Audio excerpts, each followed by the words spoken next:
Welcome to OLC 4.0. This is term 1A, class number 8. We are on lesson 4, looking at key question number 4, part 1. Today is September 15th, 2025. We are on week 3, and this is Jillian Percy. Here are all the ways to contact us. If you want to call while I am in the studio on air, 1-800-465-7144. Keep in mind when you do that, that means that you will also be on air, okay? The office phone number is 1-800-667-3703, extension 2211. Keep in mind, there's only someone answering the phones till 4:30 every day. My email is jillian.percy@nnec.on.ca. My alternate email is jillian.percy@nnecschools.org. My Facebook, capital G, capital P, ERCY, space, capital W, AHSA. So if you look down at the bottom on my screen, you can see G Percy Wassa, and there's like a lovely little fall farmer's market and me in a little fall black dress there. I put the classes on, there's 2 different YouTube channels. My teacher channel, which only has my stuff on it. And there'll be like a 25-26 playlist that will have all the classes from this particular course. And then there's a school channel where the principal uploads all the courses for each year. And I believe the stuff from last year is still there too, but I haven't checked it in the last week to make sure. I wasn't sure if he was planning to archive that or leave it out. So that is a possibility as well. Okay, how to hand in assignments. Whenever you hand in work, you can send it to my email, but it's better to send it to studentwork@nnec.on.ca. It's kind of a database that the admin staff have access to, and they print things off and put it in the right teacher's box. And then if a teacher changes a course, which happens, or you don't finish this year, but you're trying to catch it next year, and you've lost your original paper copies, you still have access to your work. Keep in mind, I don't normally see those emails. So you want to make sure that physically on your page is your full name, the course name, the assignment number and name. If an assignment asks for a rough and a good draft, please label right at the top very clearly what it is. They often get marked differently or are marked for a different amount of marks. You can go to the Learning Center in your community if you have one. Not everyone does. And there would be someone in charge that we call the DEC, and ask them to scan it and send it to me. Hang on to your originals, you will need them later on. There is a fax, 1-800-463-7852. That's the Ontario one, 1-877-990-2023. That is the national. If you're faxing me stuff, make sure you let me know, because we keep it on sleep, so we don't really get that many faxes. I will flip it back on to make sure that we get your stuff, okay? You can scan it yourself using a scanner app on your phone and then send it to me, which I'll show you how to do in a minute. Now, you do have the option of mailing it to me. It used to happen a lot. We really kind of discourage it in this digital age, especially because there's so often postal strikes and things go missing. And it's heartbreaking when people lose an entire unit's worth of work. So I discourage it, but you can do it. I would give me a heads up, and please don't mail your originals. Make sure you've got a copy. If you are doing your documents on Google Docs, which some people do, then you can share it to me with my Gmail account. You can also take pictures of your work and send it to me in Facebook or send it to me in email. Now, if you're doing that, please make sure you take a really good photo. And if you're working like in a notebook, don't take a photo of 2 pages at once. I generally find when you do that, and I try to zoom in to see it, it just becomes so pixelated I can't actually read the words. Don't just click the share button. It comes up as a really odd size. I have to kind of play with it to get it to work. And don't put it in the body of the email. Instead, when your phone gives you the option of emailing it or emailing as an attachment, pick as an attachment. It just comes in a format that's easier for me to play with, basically. This is how it looks on an Android phone. I'm not really sure how it looks on an iPhone.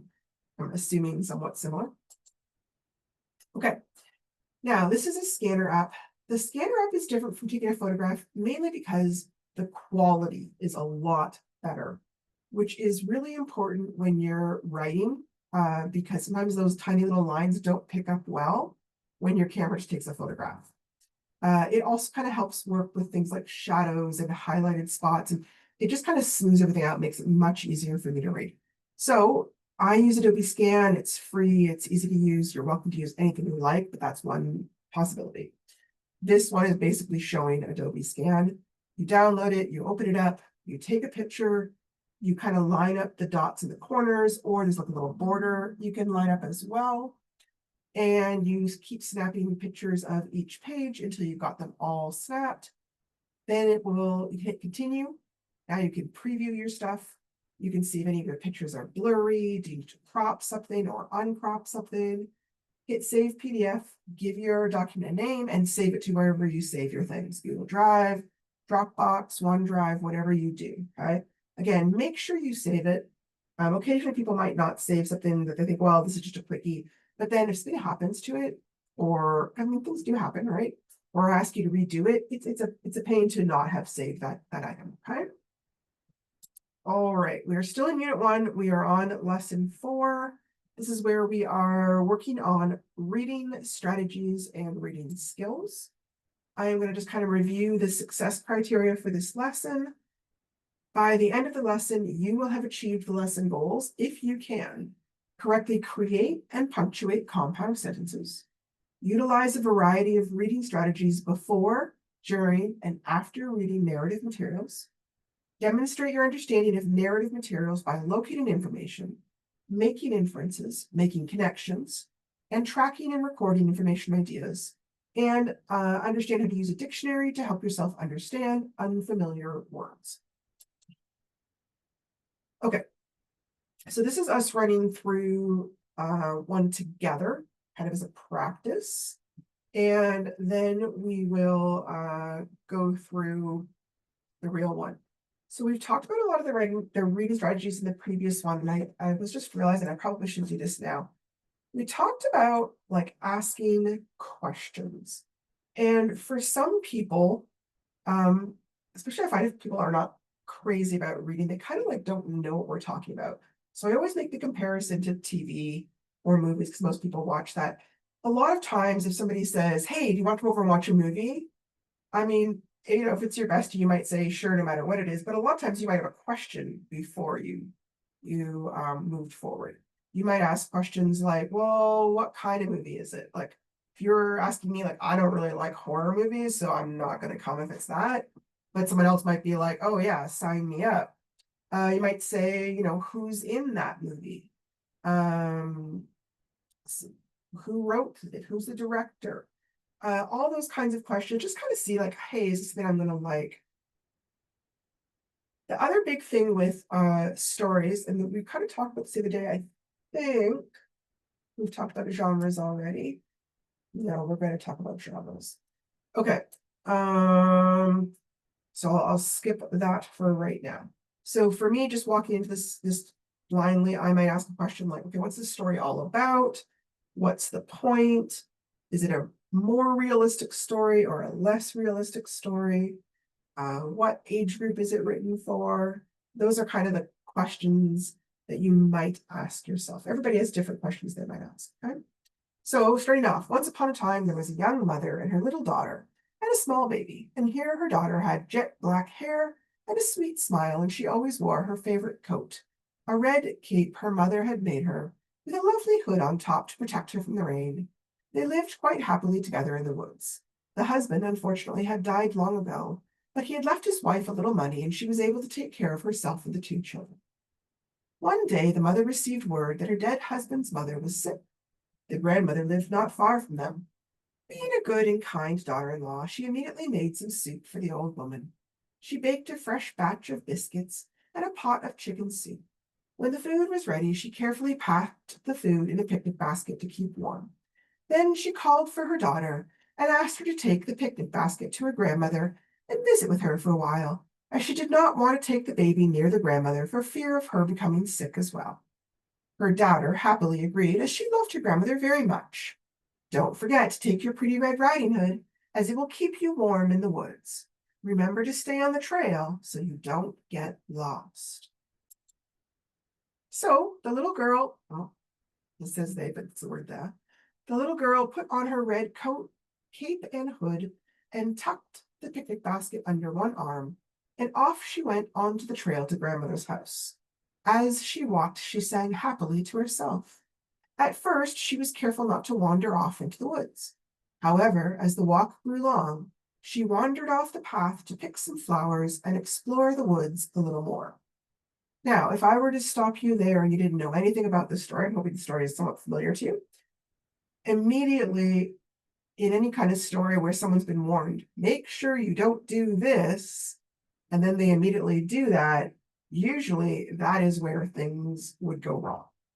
So my immediate thought would be, uh-oh, she's going to run into some sort of trouble in the woods. Okay.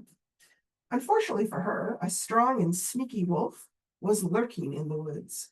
While he would not have gone near the main path for fear of hunters and other travelers, the little girl has now wandered quite far from the main path, and the wolf felt quite safe.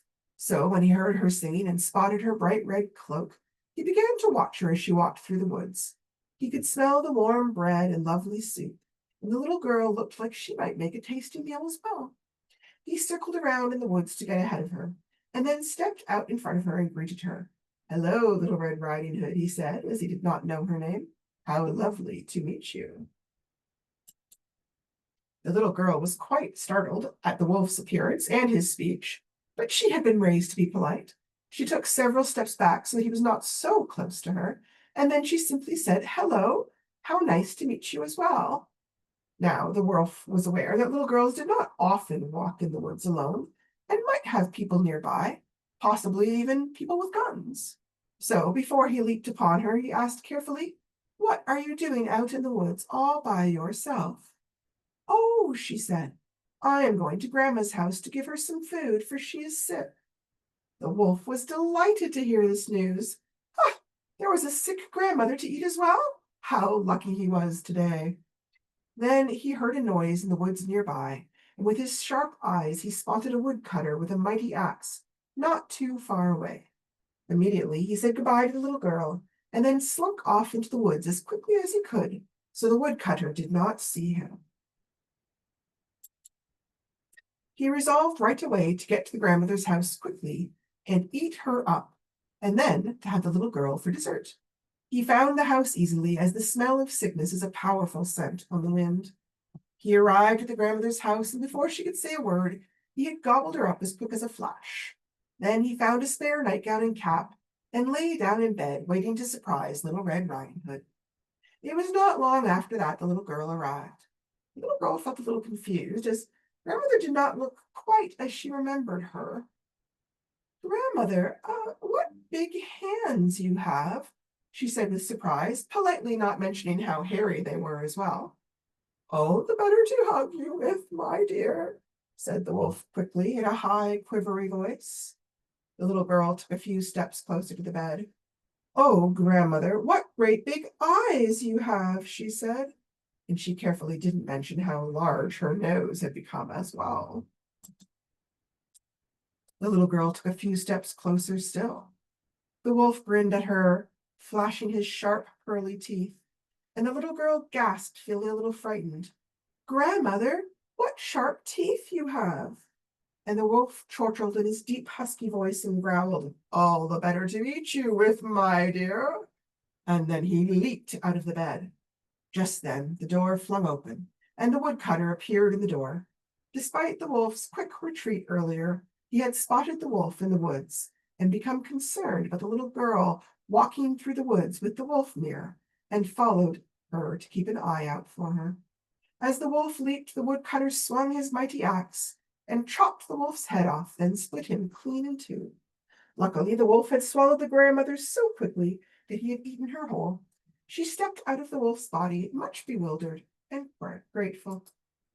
The kind woodcutter walked Little Red Riding Hood and the grandmother back to the safety of the mother's house.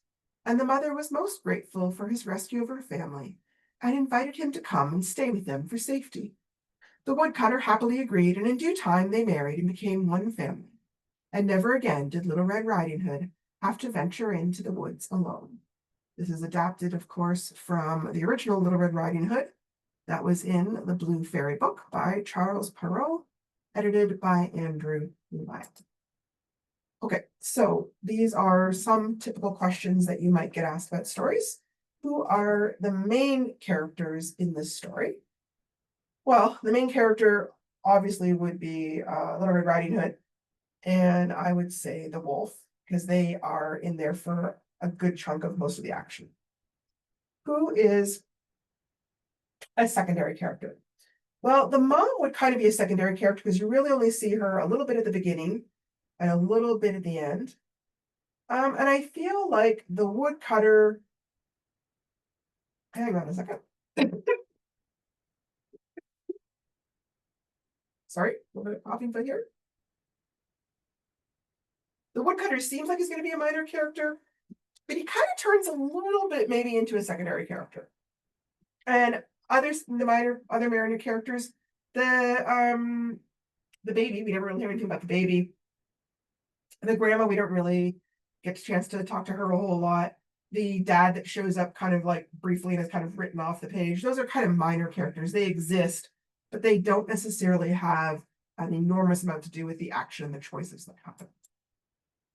Okay, where and when is the setting? Well, it doesn't explain where a whole lot other than we know they're in the woods. We don't really know what country or province or state.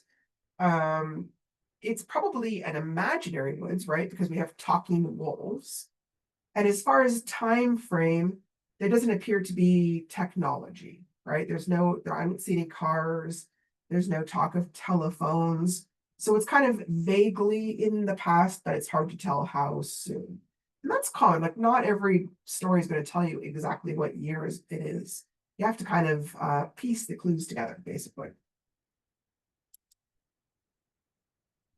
What are the main plot points in the story?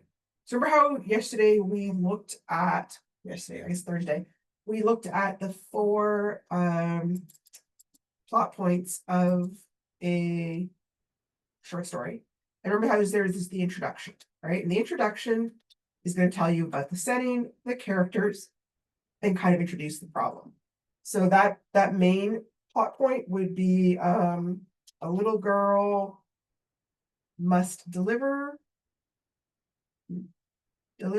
a basket of food to her grandmother safely as she walks through the woods. That would kind of be the introduction, right? And then we have the rising action, right? So what's the obstacle to that? So first of all, she wanders off the main path. She meets a wolf. The wolf eats her grandmother. Now, if we're talking about the climax is sometimes kind of tricky for people because you're looking at the most exciting point of the story. And it kind of depends on the sort of story. Like I feel like in this story, it's pretty obvious, but in quieter stories where there's not so much like action and violence, it might be a little trickier to tell. So the wolf eats her grandmother and then he waits for her. For the little girl, I guess I'll say. So then the climax would probably be the wolf attempts to attack the little girl, but the woodcutter kills the wolf and rescues her. So then we talk about kind of the wrap up or the conclusion. And sometimes people will think of like what we've stated so far as being the end, but there actually is a few more things that happen in this story. So I'm trying to make this a little tiny bit smaller so I've got more room to write things. I'm just going to put that up a little bit. So wrap up. So this was part where the grandmother is cut out of the wolf's body. Out of the wolf's body. The little girl is returned home. The woodcutter ends up marrying the mother. Okay. So those are kind of like wrapping up all the story. But the most exciting part is the big scene where the woodcutter appears out of nowhere and attacks the wolf. Okay. What do you think the theme or message of this story might be? Especially in things like fairy tales, fables, sometimes myths and legends as well. There's often a really obvious message, especially because a lot of times they were told to younger children. What do you think the message might be? Now, I want to point out that I don't think there's only one right answer, right? It does have to make sense for what happens. You can't just make up anything. So like I couldn't say love always wins the day, because there's really nothing about that kind of a theme in here. I also couldn't just say love. Remember how we talked about how one word is telling a topic, it's not telling a theme. So usually you look at people's words, people's actions, and then what the results of them are. Like, did what they chose work out? Did what they believed was right? Was that kind of rewarded? A lot of times that's kind of what you're looking for. I know that in real life, doing the right thing isn't always rewarded, but often in stories it is, right? So in this story, so first of all, a little girl was disobedient, right? She didn't listen to her mom, and so she wandered off into the woods. That would be, you might have something about be careful to obey your elders to stay safe, right? There's a little bit of an underlying theme about being kind, but that's not the main thing. The woodcutter is also quite sort of protective and careful and is watching out over her. Like he doesn't just kind of go, well, she's not my business, right? Not my kid. I don't have to worry about it. He kind of keeps an eye on things. Trying to think about how you might turn that on a theme is, something along the idea of it's important to help others, or it's important to be quick-witted, right? There's more than one theme you can put here. So think about what you want to say. Okay, do the characters seem flat or rounded to you, and explain why? I would generally say the characters are pretty flat. First of all, it's an extremely short story, right? Most short stories are a lot longer than this. And it's a bit simplistic. It's intended to be simplistic. So I don't know much about the mom other than she's kind. I don't know a whole lot about the little girl, except she seems kind of happy and maybe a little clueless. She stands there and talks to a wolf and seems to think that's fine. And the wolf is kind of one note too, right? This isn't the kind of villain that's had a traumatic childhood and we all feel sorry for. No, he's just an out-and-out villain. He's just a big bad wolf who's going to eat people, right? So they're a bit flat. They're not round. Okay. So now kind of moving on and talking about genres, because I think that's kind of important a little bit. A genre is basically a way to put a book or a text, or they do it with movies too, into a certain category based on certain distinctive features on the format, the plot, the setting, the types of characters, or the themes. One genre, for example, is mystery. A mystery will generally begin with an unsolved crime or a murder. At least one character will usually be trying to solve the crime, and none of the characters got to be the criminal. The overall purpose of the entire book is to try to find who did the crime, how they did it, and why they did it, and usually trying to bring them to justice as well. There are genres in both nonfiction and fiction, but for this lesson, we're going to be really focusing on fiction genres. And again, there's a lot of discussion as to how many genres there are. If you're talking about all the subgenres, I've seen quotes of as many as like 40, 50, 70. It depends how small you want to get. So I'm kind of talking about big major genres. So if we were talking about mysteries, a show like Law and Order, for example, would be an example of a mystery show, or CSI, or that FBI show. Those would all be examples of mystery shows. Realism. Shows that are realistic generally are going to limit themselves to events and plots that can actually happen in the real world. Doesn't mean they have to have happened, but things that if you saw, you're like, yeah, that makes sense. That could happen anyway. They usually explore how people respond to common events around them. Things like sickness, divorce, coming of age, love affairs, death, moving, building a career, raising a family. Shows like This Is Us would be an example of a realistic TV show. Science fiction. Any kind of science fiction is considered a speculative genre where people are sort of imagining the future, and they are imagining how different types of scientific inventions or discoveries, such as space travel, aliens, robots, genetic research, all those kinds of things, how would they affect society? How would they affect individuals? They're usually looking at things like, how would it change the government? How would it change people's happiness? How would it change our health? How would it change our safety? All those kind of ideas. Star Trek would be one example of science fiction. Fantasy. Fantasy is usually concerned with imaginary or alternative worlds where magic or magical creatures such as dragons exists. These books are often filled with heroes and villains. They may involve quests to locate special objects or rescue people, or might involve defending a kingdom or an empire from attack or collapse.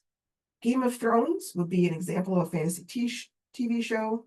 The Little Red Riding Hood story is considered a folk or a fairy tale, which is a subcategory of fantasy.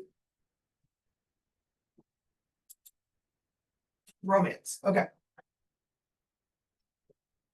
In these stories, the main plot is how a certain couple falls in love.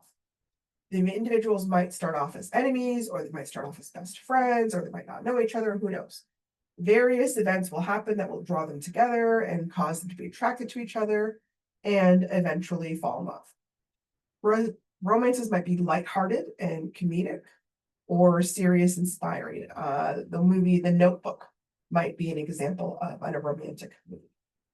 Just kind of talking now, a lot of, not short stories, books and movies that are longer might combine genres. Like you might have a fantasy story that also has a major romance, right? Or a mystery story that also has a romance. Sometimes the more sort of genres you can hit, the more people you're going to appeal to. Horror. The entire purpose of any horror story is to create a sense of fear, dread, and suspense in their audience. Generally, something horrible is occurring. Usually it's causing people to be harmed or to die, and the main character or characters are trying to avoid being harmed or killed. Sometimes, although not always, the bad guys may be supernatural, things like vampires, werewolves, zombies, ghosts, or they may be realistic evil characters such as serial killers or master criminals. Sometimes it may not be an obvious thing that you're fighting. It might be like a curse, right? These films will often have a lot of graphic gore and violence, although they don't always have to.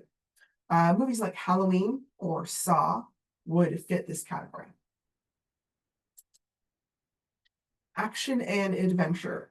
Sometimes you'll see people talk about these as two different things. I feel like they're pretty similar, so it's pretty common to talk about them in one category.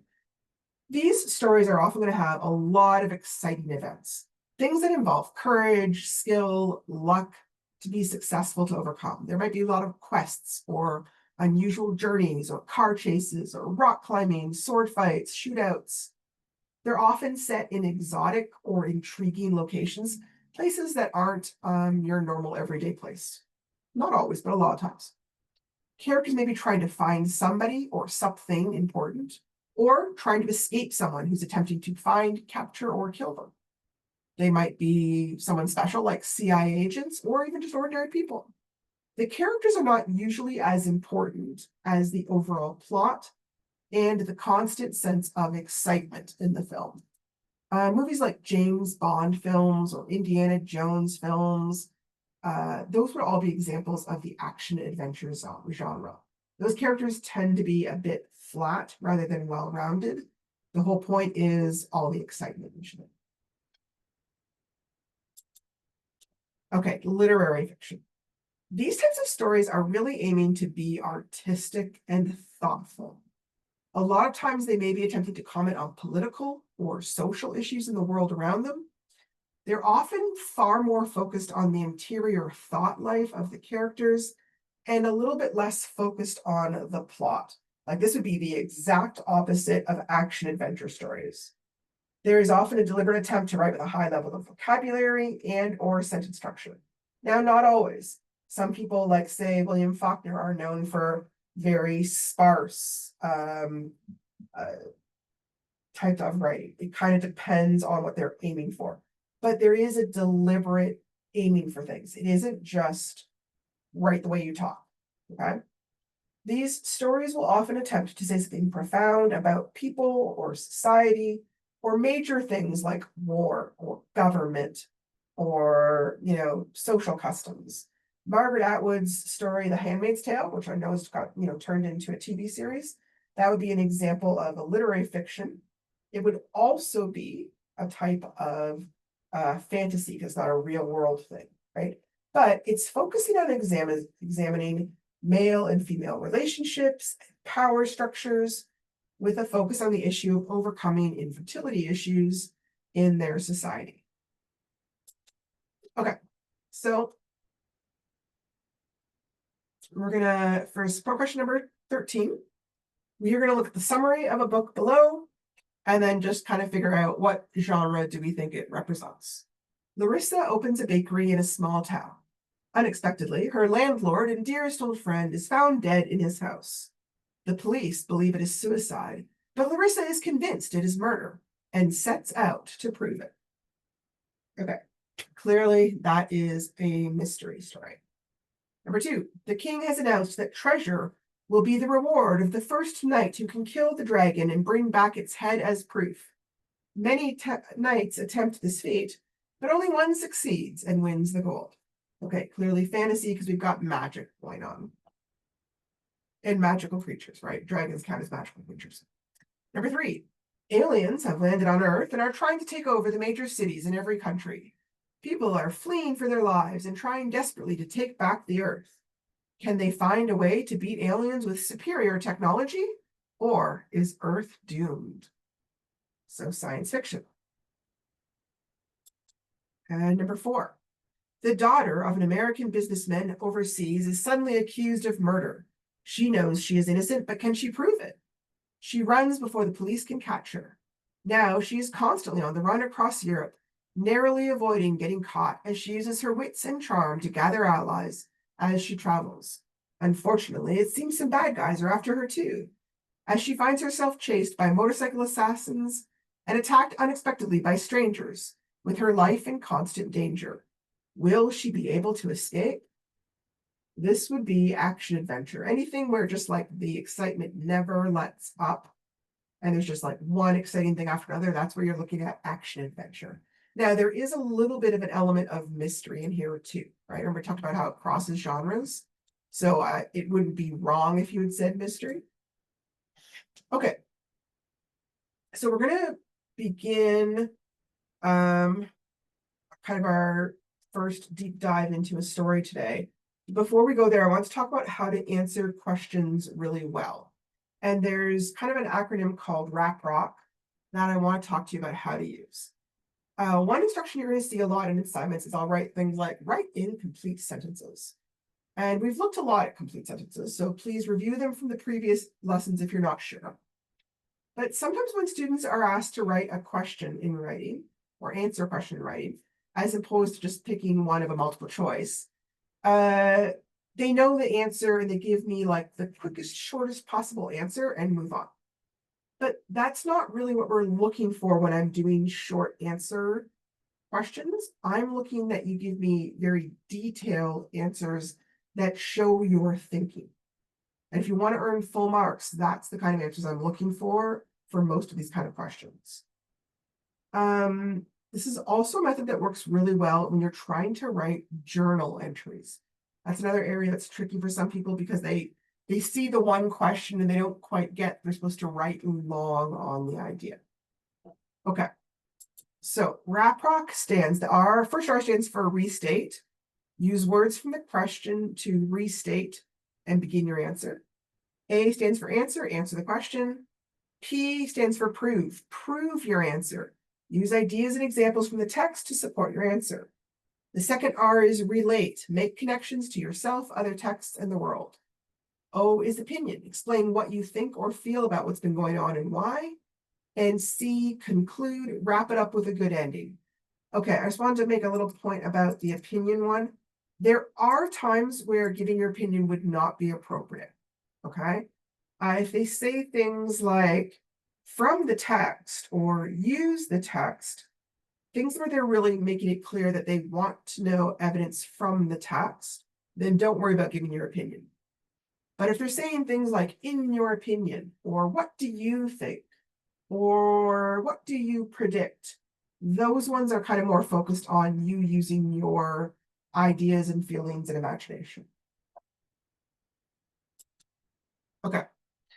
So the following is an example of a question being answered using this message. I'm going to base it on the story of Cinderella because I'm assuming most people have read or heard that, and so they kind of know the basic story. Why is Cinderella scared when she hears the clock strike midnight? Now, I know that there are people who could answer this in probably like 5 words, but that's not the kind of answer we're looking for in grade 12, right? I'm looking for detailed answers. So first I restate. Cinderella is scared when she hears the clock strike midnight. Answer, because she is worried about her clothes and her carriage changing back into what they were originally, which would be embarrassing. Proof, I believe this because she immediately tries to leave the party and gets away from everyone who might see her and her clothes change back. She also remembers the fairy godmother's warnings about the time. Relate or connect. I would be scared and concerned if my clothes were suddenly going to turn from a fancy ball gown into torn up rags and my car turn into a pumpkin. She is already put down by her family. I can't imagine how much they would tease her if this happened in public. Opinion. I think she should have paid more attention to the time so that she didn't have to run away in such a rush and could have said goodbye to the prince properly. At heart, Cinderella is aware that she is essentially an imposter in disguise, and she escapes in fear when she believes that her deceit is about to be exposed to everyone. Now, someone else might have a very different conclusion. This is just what I wrote, right? Now, I kind of separated out piece by piece just to kind of prove my point, but that's not how you would write it. You would just kind of write it all out together. The other thing to do is if I've put lines down there, take a cue from my lines. If I've only put 2 or 3 lines, then I'm not expecting a very long answer. But if I've given you enough lines to write half a page, that probably means I'm expecting half a page. Okay, so pay attention to that kind of thing. Also pay attention to the marks. If I'm only looking for 2 marks, I'm probably not expecting a very long answer. If I'm asking for 5 marks, I'm expecting for a much longer answer, probably at least 5 sentences long. If I'm looking for 10 marks, I'm probably looking for a half page to a full page. So look at how much marks the question is worth if it has it. They don't always have that. So please keep this level of thoroughness in mind as you begin to answer questions in the next section. Not every question needs to be answered at this length, but please try to avoid incomplete or weak sentences that don't really answer the question in any kind of detail. So on the next few pages is a famous story. It's called The Monkey's Paw. The author is W.W. Jacobs. The illustrator is Maurice Griffin Hagen. He was active in 1896 to 1918. Please do questions number 1 and number 2 in key question number 4 before you begin reading the story. Then later on, there are a couple of questions that will appear in the middle of the story, and then the rest of the questions end up at the end. So each time there are questions, stop reading, answer those questions, and then move on, okay? Don't go all the way to the end and do it. It's kind of deliberately trying to get you to do certain types of reading strategies in the middle of our reading, kind of like some one of those requirements, right? Okay. This whole thing is worth 50 marks. This is kind of a major item, all right? The story is called The Monkey's Paw. Before you read any farther, please think about the title and make at least 2 predictions about what the story might be about. Note, I will not accept any prediction that states it's going to be about a monkey's paw. Why? Because that's already in the title, right? That's not really a prediction. That's kind of you just repeating the title. Your prediction should make it clear what you think the monkey's paw might have to do with the story's characters, plot, or overall theme. Okay? Number 2, if a friend was inviting you over to watch a movie called The Monkey's Paw, what questions might you have in your mind about the movie before deciding whether you wanted to watch it or not? List at least 3 questions on the lines below. Okay, so if you're watching the video right now, I would pause the video, take a moment, and answer those questions before you move on. Keep in mind, sometimes people get really focused. They think that I'm looking for the right question or the right prediction. There is no right question or right prediction. I'm just looking at you're making reasonable predictions based on what you're seeing, and reasonably interesting questions. Okay, so okay, this is the story. Now you see this little 1 here. Because this is kind of a longer story, they sort of break it into tiny little chapters. This isn't necessarily as common as it used to be, but you'll periodically see like a 1 or a 2 or a 3 in Roman numerals usually, and they're kind of breaking it into little chunks. A lot of these kinds of stories, I don't know if this one was, but a lot of these kind of stories were printed in magazines. So like month 1 might see chapter 1 of that story, and then month 2 might see chapter 2. And it was kind of a way back then to get people to keep buying the magazine because they'd want to see how their favorite stories turn out. A little bit like how we do TV today, basically. Okay. So I'm going to start. We won't get very far on this because we are beginning to run out of time, but we'll get started. Without, the night was cold and wet, but in the small parlor of Laburname Villa, the blinds were drawn and the fire burned brightly. Father and son were at chess, the former, who possessed ideas about the game involving radical changes, putting his king into such sharp and unnecessary perils that it even provoked comment from the white-haired old lady knitting placidly by the fire. "Hark at the wind," said Mr. White, who, having seen a fatal mistake after it was too late, was amiably desirous of preventing his son from seeing it. "I'm listening," said the latter, grimly surveying the board as he stretched out his hand. "Check." "I should hardly think he'd come tonight," said his father with his hand poised over the board. "Mate," replied the son. Now I'm going to stop here for a second. Remember how we talked about one of our reading strategies was monitoring for comprehension. So if you've never played chess before, one of the things with chess is if you think you're about to win the game, you would tell the guy check, and it gives them a chance to kind of see if they can fix it. And then if there's no way for them to win because you got a move that kind of captures the king instantly, you say checkmate, and then the game is over. So that's why he's not saying mate like friend, he's saying checkmate in relationship to him playing the game with his father. All right. "That's the worst of living so far out," bawled Mr. White, with sudden and unlooked-for violence. "Of all the beastly, slushy, out-of-the-way places to live in, this is the worst. Pathways a bog and the roads a torrent. I don't know what people are thinking about. I suppose because only 2 houses in the road are let, they think it doesn't matter." "Never mind, dear," said his wife soothingly.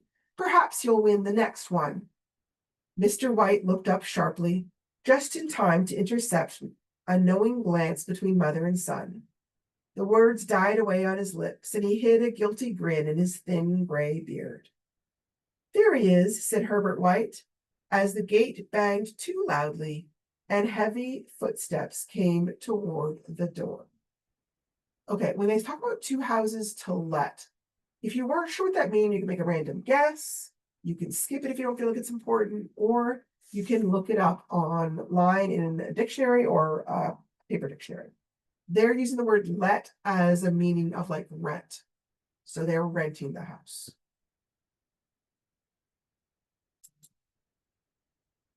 The old man rose with hospitable haste, and opening the door was heard condoling with the new arrival. The new arrival also condoled with himself, so that Mrs. White said tut tut and coughed gently as her husband entered the room, followed by a tall, burly man, beady of eye and rubicund of visage. Sergeant Major Morris, he said, introducing him. The sergeant major shook hands, and taking the proffered seat by the fire, watched contentedly while his host got out whiskey and tumblers and stood a small copper kettle on the fire. At the third glass, his eyes got brighter, and he began to talk, the little family circle regarding with eager interest this visitor from distant parts, as he squared his broad shoulders in the chair and spoke of wild scenes and doughty deeds, of wars and plagues and strange peoples. 21 years of it, said Mr. White, nodding at his wife and son. When he went away, he was a slip of a youth in the warehouse. Now look at him. He don't look to have taken much harm, said Mrs. White politely. I'd like to go to India myself, said the old man, just to look around a bit, you know. Better where you are, said the sergeant major, shaking his head. He put down the empty glass and, sighing softly, shook it again. I should like to see those old temples and fakirs and jugglers, said the old man. What was that you started telling me the other day about a monkey's paw or something, Morris? Nothing, said the soldier hastily. Leastways, nothing worth hearing. Monkey's paw, said Mrs. White curiously. Well, it's just a bit of what you might call magic, perhaps, said the sergeant major offhandedly. So I'm going to stop there. Now, there's a few words here that I would have to look up to know for sure what they mean. Keep in mind, this was written over 100 years ago. So there may sometimes be stereotypes or generalizations or a little bit of prejudice sometimes, although I don't have to be pretty careful with picking things. So hopefully this doesn't have too much. It's tricky finding things sometimes that are copyright free. This is a very classic story, so I hope that you enjoy it. We are going to talk some more tomorrow. Try not to get too far ahead of where we are if you're following along day by day. But I hope you enjoy this story. There are a few hard words, I know, but part of that is just because when you're using an older story, certain words fall in and out of fashion, right? Words we use quite commonly, they would not have used, and words that they use quite commonly are no longer in use. And that's just kind of one of the issues of language, is that it changes as things go along. Okay. So I will talk to you guys tomorrow. If you have any questions about your assignments, give me a shout, and I will talk to you later. Have a good night and good luck with your assignments.